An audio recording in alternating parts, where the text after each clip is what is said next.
Hello, my name's Thomas Rawlings and I'm a designer here at Auric Digital, and I'm one of the developers working on Achtung Cthulhu Tactics. And I want to talk you through a little bit of what you can expect from this upcoming title for PlayStation 4, Xbox One, Nintendo Switch and of course PC. The game itself is set in the Second World War, and if any of you know a little bit about Second World War history, you might know that the Nazis themselves were actually quite obsessed with the occult. They sent missions all around the world trying to find out if there was any truth to the various rumours of maybe a hollow earth or a lost species or some secret books or codex hidden somewhere. And this game has the idea, well, what if they found something? What if there was something out there in the darkness waiting, and when the Nazis called, it responded? So what we're going to do is jump into the first mission of the game, which normally is the tutorial mission, but I'll just switch that off because you've got me to talk you through it, and then I can show you some of the core aspects of the game. So let's get stuck in. Your orders are to make your way behind enemy lines, then proceed through the forest to the appointed rendezvous point, where you will meet Captain Harris, Sergeant Carter, and any other survivors from Operation Fallen Angels. So the game itself is a turn-based strategy game. If you played a game like XCOM, then you'll be broadly familiar with what's going on. If you haven't, then each individual member of your team, when you're in combat, you move them. Key things are the weapons you use, what abilities that you've got, and also then the cover that you use and how you work together as a team. But in addition to that, we've got a bunch of interesting stuff of our own that we layer on top of that. We've got a system called Momentum. And that's really the common pool of grit, if you like, that your characters draw from together. In addition to that, we've also got what you can see around here, a thing we call the Shroud. And this is the effect of the various weird experiments the Nazis are going on. It draws in around the world and it's blanketing things and stopping the Allies from finding out what's going on. So they send a special team in. Those team have wards about their persons which push the Shroud away from wherever they go. That also gives us a really interesting set of tactical options, which I'll talk you through as we go into combat. So initially you can see I'm moving my two units together. That's a mode we call Explore mode. Makes it easy to get around and find out what's going on. But the minute you hit the enemy, we move into combat mode. So you see here the enemy we've encountered and they move up. Now you'll notice first off that you can't actually tell, you've got question marks above these enemies' stats, and that's pretty key because they're within the Shroud. We don't really know what they are. You know there's something there, but you don't know their strength until really you can get in close and find out what's going on. So first off, I'm going to select Ariane. I'm going to move her up. You see the shield icons there indicate where there's cover, so I really don't want to leave her exposed without cover. That's quite a crucial part of the game. The other thing is, when you move your characters in our game, you select their facing, as you can see here. And that's really important because where they're facing that removes the Shroud and makes those enemy units within that cone of awareness, that makes them much more vulnerable. So as you can see, I moved her up, I've highlighted that unit there, and now I'm going to use my Luger, and you can see that I've got a much higher hit rate against that closer unit to me, in part because it's closer, but in part because it's no longer within the Shroud. So I fire off a couple of shots and miss, unfortunately. But that's not the only thing I've got. I can bring up the ever reliable Corporal Singh. He's carrying a shotgun, so he's bringing a bit more firepower to the party. What I'm actually going to do is bring him up first, and you can see I've highlighted those other units. Once they're outside the Shroud, suddenly I can see how much health they've got. I can see a few more things about them, and that's really important for me to decide what tactics to use against them. So what I'm actually going to try doing here is I'm going to show you Overwatch. So you'll notice the Overwatch, that's costing me 2 of my momentum points flashing in the top left of the screen there.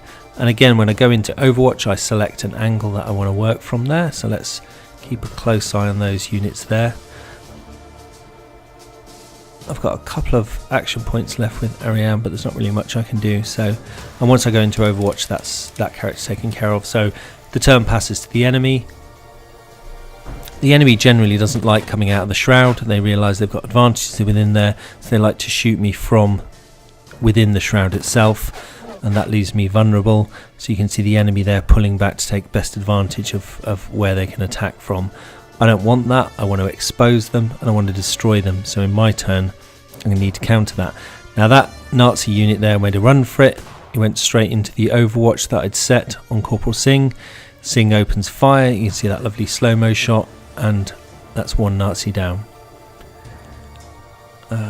Right, so what I'm going to do now is move Ariane up. See where's a good place to put her. So again, by highlighting that unit there, I bring it back out the shroud.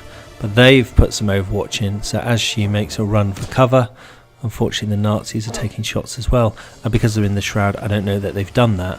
So I'm kind of going slightly blind there, which is why one of the big advantages to use the wards within your characters to remove the shroud as far as possible. So take a couple of shots there.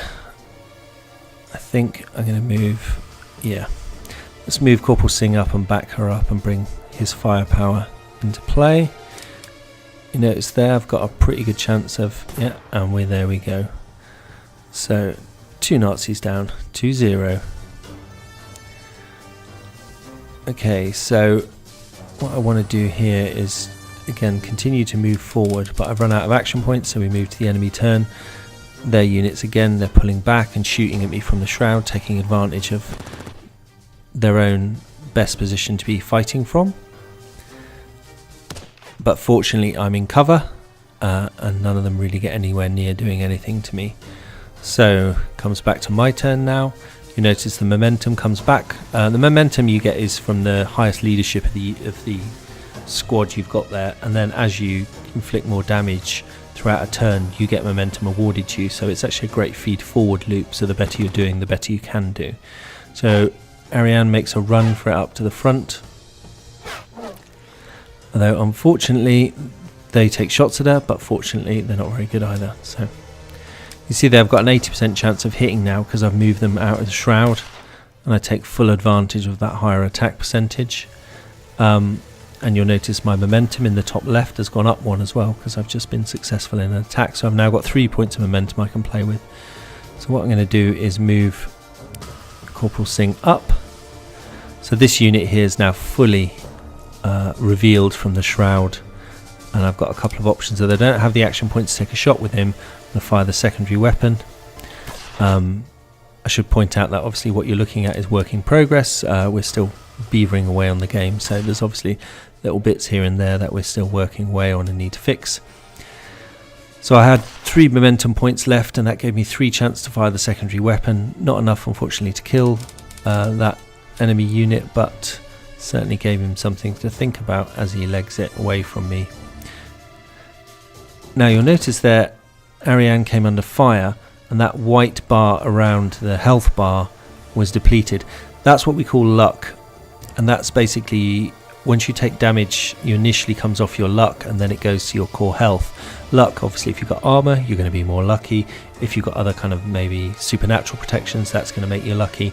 And so that's our kind of amalgamated thing. But once you take damage, your core damage, that stays with you. So I moved Singh up into, unfortunately, some Overwatch, but fortunately, again, he breezed through that quite well. And I've got a pretty good chance with the shotgun, and I'm going to take it. And bye-bye. 3-0.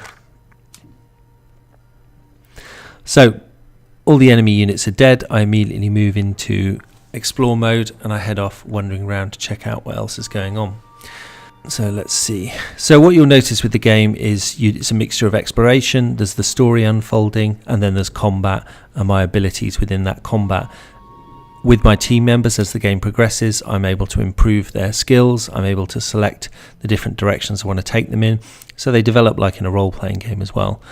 The game is coming to PlayStation 4, Xbox One and Nintendo Switch later on this year. And also it'll be coming to PC as well, to Steam. And in fact, you can wishlist it now on Steam. So if you go to Steam Store, search for Acton Cthulhu, you'll find it. Please add it to your wish list. There's lots of exciting stuff to come within the game. In addition to that, we've got a podcast out. If you just search for Auroch Digital, you'll find it. And I go into a bit more detail about what you can expect from the game there and the influences and where we're drawing from for the game. I guess that's all the main stuff that I want to cover within this section of the video.